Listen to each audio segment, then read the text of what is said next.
candle on the Advent wreath this morning, the pink one, the candle of joy. It's called the candle of joy because it is the shepherd's candle.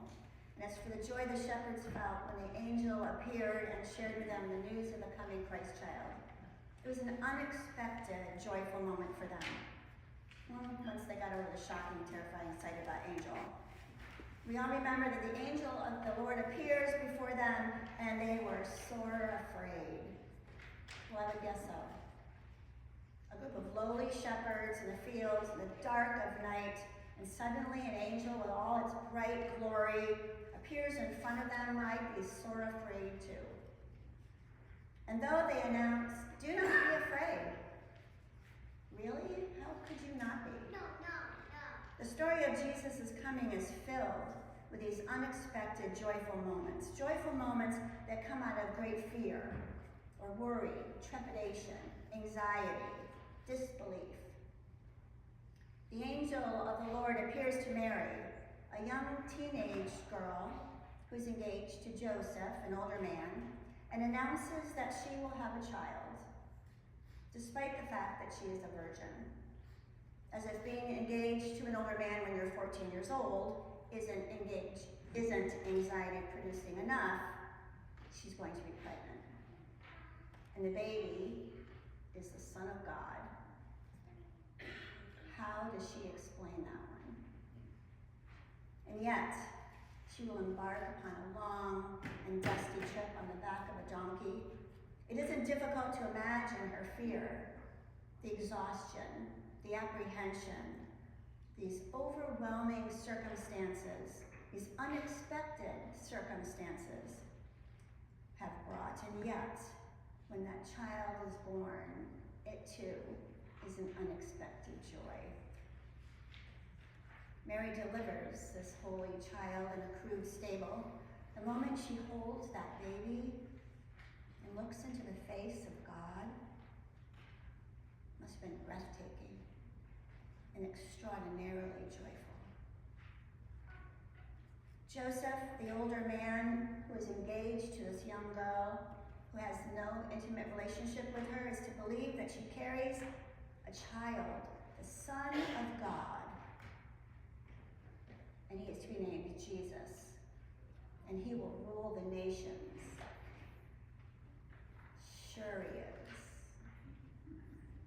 If you were Joseph, what a story. And the wise men, those magi who've been traveling for years, following a star where they would find the baby, the King of the Jews. And when the star stops and they see that babe, they fall to their knees and they rejoice with great joy. Mary and Joseph are selected, appointed to become parents of the Most Holy. They aren't really given much choice, and they accept the roles that were chosen for them. In this congregation of believers, the faithful, who come here to pray and to sing, to welcome into this church family 4 new members today, we can understand those moments of unexpected joy, can't we? In Green Eggs and Ham, most of that book is about Sam pushing his poor friend into trying something he does not want to try. And I have deep, deep personal sympathy and compassion for him. My entire life, people have pushed food at me saying, "You need to try this, you will like it, just a little bit, just a little taste, you'll like it. You won't even know you're eating fish. How about a little Brussels sprout? A taste of liver." I sat at the table for 2 hours in front of liver until my father finally took that cold piece of meat away from me. But how's some asparagus? How about an oyster? I am Pam, I am what I am, and I do not want to eat that. Anyone.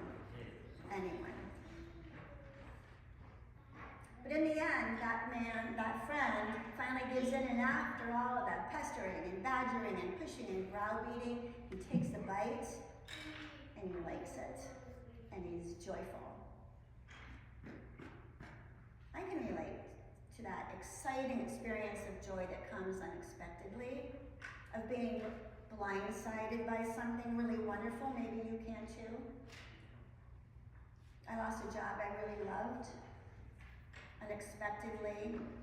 It was a shocking bit of news, and I thought, who is going to hire me now?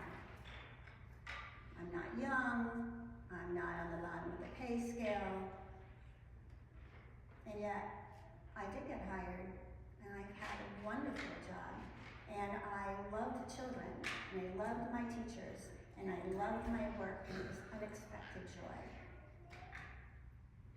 For one of my birthdays, Jeff kidnapped me after church, blindfolded me, put me in the car, and took me on a ride.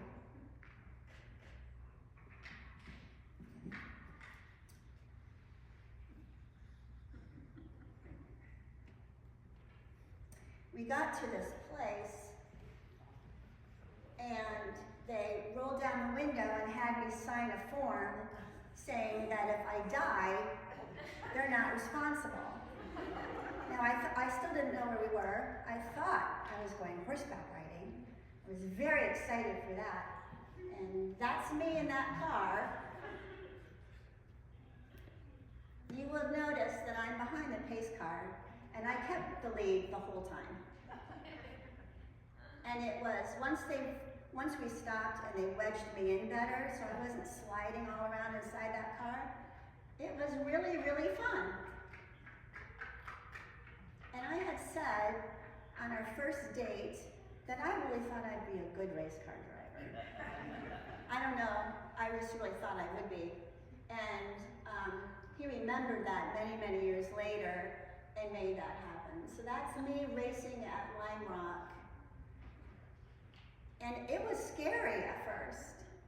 And I have to say, 2 of the men quit and wouldn't get in the cars and go.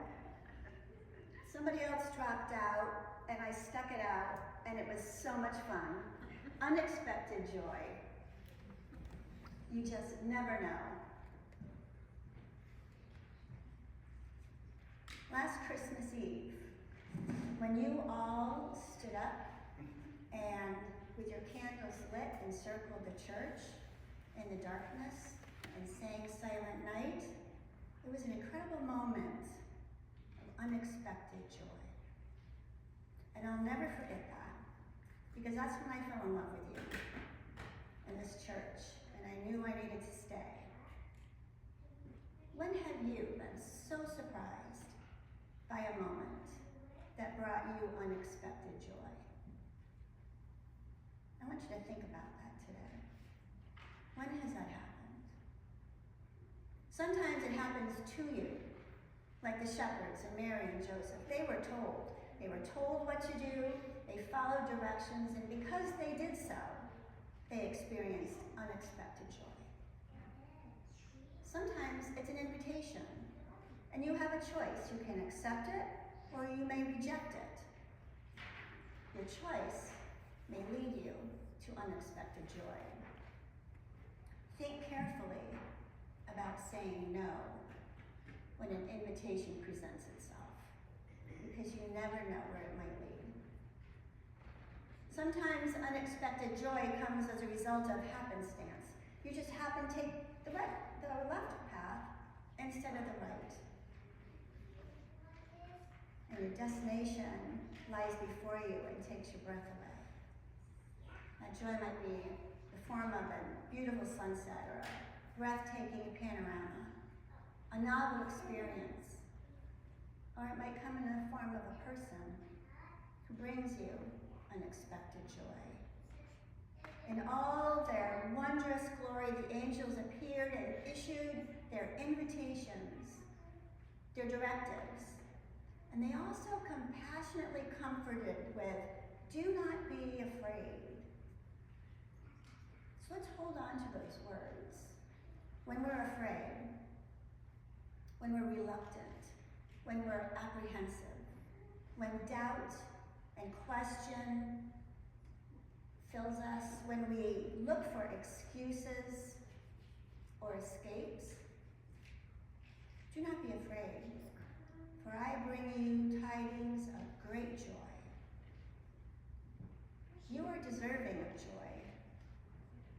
God intends for our lives to be lived with joy. Though unexpected, that joy can be woven into our lives like bright golden ribbons, tying moments together into our life's tapestry. Joy was born in a tiny child who grew to be love in the flesh, who came to live among us to teach us and show us what love means, to bring us closer into relationship with God, who creates us with love and with joy. At this time of year, it's important to remember. And it's important to remember that it is also God's intent that we are people who share love and share that joy with each other. We can be those angels who appear and offer love and joy for those who may not look for it, expect it, feel like they deserve it or are worthy of it. For those who maybe have lost their sense of wonder and no longer look for joy to appear around the corner, at the end of the path, at their door, in the mail, or on the phone. There's no minimum age requirement to be an angel of joy, nor is there any kind of retirement age. There isn't a financial portfolio, an educational degree, skill, or talent resume. All that is required is an open heart, a house for the holy to live and grow, and a willingness to be ready to answer the invitation to either give joy or to receive it. Joy to the world came in an infant, and the world is never the same. Make a home for that holy joy in your heart and open it wide, open that door wide for those that stand before it on the welcome mat. May it be so.